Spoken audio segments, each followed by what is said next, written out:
Saat kita mula lupa tentang perkara yang pernah kita lakukan, lalu Allah ingatkan kita dengan dikurniakan sakit kepada kita, hati yang bersih, dia akan mengatakan, ya Allah, terima kasih kerana Engkau masih mencintai aku.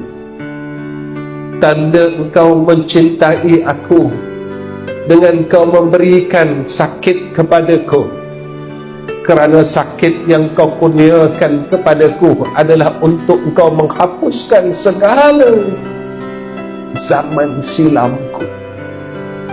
Jika kita datang kepada Allah dengan penuh penyesalan dan kita tidak ulangi kesilapan dan kesalahan itu lagi, yang dikatakan taubat nasuha, kita tidak ulangi akan kejahatan itu, kita benar-benar mengaku di hadapan Allah, ya Allah, aku benar-benar salah.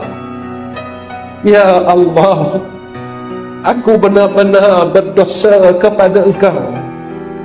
Ya Allah, aku benar-benar mengaku akan kesilapanku kepada Engkau. Maka tolonglah ampuni dosaku dan padamkanlah segala kesalahanku daripada suratan amalanku